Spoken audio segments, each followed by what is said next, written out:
मित्रांनो, स्वागत आहे आपल्या सह्याद्री गट्ट्यावरती. आणि आजची जी आपल्याला घटना बघायची ती म्हणजे राजस्थान या राज्यामधील बारा या शहरामधली. तर बारा नावाचं हे शहर राजस्थानमधील खूप असं मोठं शहर म्हणून ओळखलं जातं आणि या शहरामध्ये आजची घटना घडलेली आहे. बघूया सविस्तर घटना काय घडली. तर या घटनेमध्ये रईसा बानो आणि हकीम हे दोघे पती पत्नी राहत असतात. त्यांचा सुखी संसार हा चालत असतो. पण या सुखी संसारामध्येच असं काही एक वादळ येतं आणि त्यामधनं ही घटना घडते. दोघांचा सुखी संसार चालू असताना त्यांना दोन मुले असतात आणि दोन मुले त्यांनी बाहेरगावी शाळेमध्ये शिकले टाकले असतात. आता जो हकीम असतो, हकीम हा रोज ड्युटीवरती जाऊन कंपनीमध्ये परमनंट असल्यामुळे दररोज जॉबवरती जाऊन काम करून आपल्या कुटुंबासाठी धडपड करत होता, पैसे आणत होता, वेगवेगळ्या ठिकाणी प्लॉट्स वगैरे काही खरेदी करत होता. या सगळ्या गोष्टीमधनं तो आपल्या कुटुंबासाठी होईपर्यंत बऱ्यापैकी कष्ट करत होता. जे जे आपल्या कुटुंबाला पाहिजे ते सगळ्या गोष्टी तो पुरवत होता. हे सगळं चालू असताना रईसा बानू ही घरी असायची. ही एकदम पद्धतीने छान राहायची आणि काही दिवसानंतर मात्र ते या शहरामध्ये बाजूला एका ठिकाणी घर घेतात आणि ते घर 3-4 मजली असे घर बांधतात. घर बांधल्यानंतर मात्र दोघे त्या घरामध्ये राहायला येतात आणि जो हकीम असतो, हकीम याची ड्युटी चालू असते हकीमची आणि रईसा बानू हे घरी असते. आता हे 3-4 मजले घरी असल्यानंतर मात्र त्याच्या मनामध्ये विचार होतो आपण वरती भाड्याने देऊया.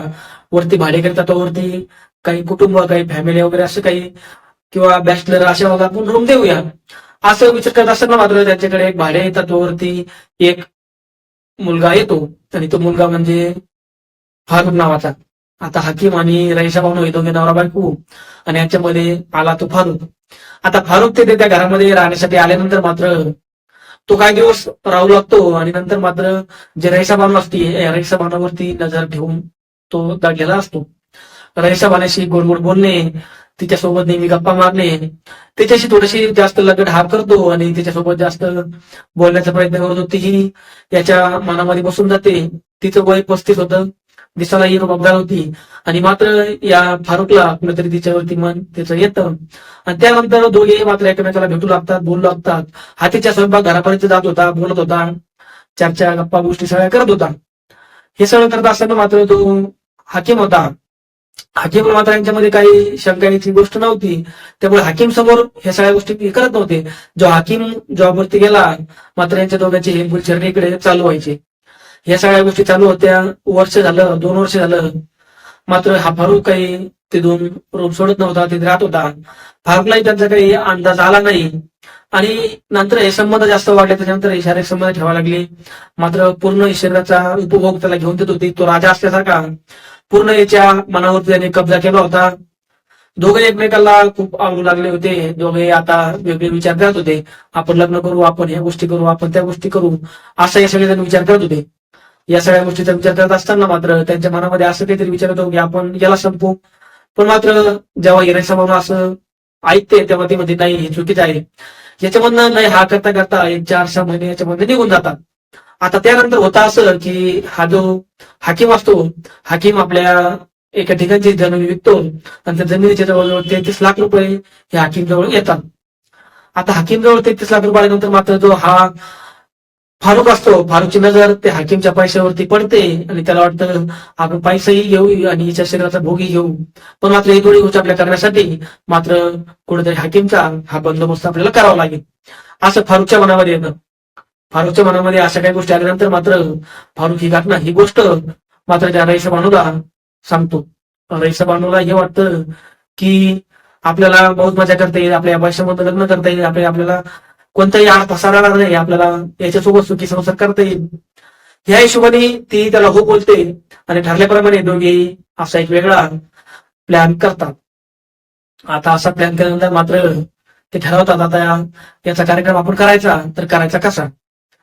तेव्हा ही जी रईसा बानू असते ही ठरवते की तुम्ही या दिवशी 4-5 दिवसांनी प्लॅन ठरवल्यानंतर 4-5 दिवसांनी तू रात्री ये, 8-9च्या दरम्यान तू ये. ती वरती जातात आणि वरती ते त्याला एक नशेची प्रकार म्हणतात वेगळा, ते धूम्रपान तू करत असतो, तो नशा करत असतो. ते नशा करत असतानाच वरती तू जाऊन त्याचा गळा दाबून त्याचा खून कर आणि नंतर आपण असं म्हणू की नशा जास्त केल्यामुळे आणि जे दारू वगैरे धूम्रपान केल्यामुळे हा पडला, त्याला जास्त झाल्यामुळे ह्या चक्करमध्ये पडला आणि त्याच्यामध्ये त्याचा मृत्यू झाला.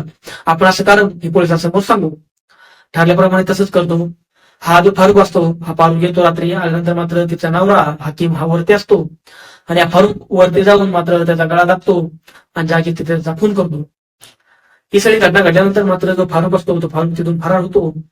आणि ही मात्र हिनं जी रईसबानो असते हिनं आधीच सांगितलं असं सगळ्यांना खाली की जो फारुक आहे तो फारुक गावी गावी गेलेला आहे, इथे नाही येतो, त्याच्या मुलंही लोक आहे असं सांगून बाकीच्या ठिकाणी असं एक वातावरण तयार करते.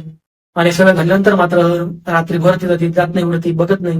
आणि जेव्हा सकाळ होते तेव्हा बघते तर तेव्हा दांगडू करते, का घडलं कसं घडलं हे. मग आसपासचे लोक बोलवतात आणि आसपासच्या लोकांनाही की कशामुळे घटना घडली असं विनंती नशा जास्त केली असावी आणि त्या नशामध्ये त्याचा जीव गेला असावा असं एक पोलिसांसमोर एक वाटतं. पण मात्र त्याची बॉडी जेव्हा पोस्टमॉर्टमसाठी जाते तेव्हा पोस्टमॉर्टमचे रिपोर्ट काही वेगळे जातात आणि ते रिपोर्ट आल्यानंतर मात्र ती घटना थोडी उलगडायला चालू होते.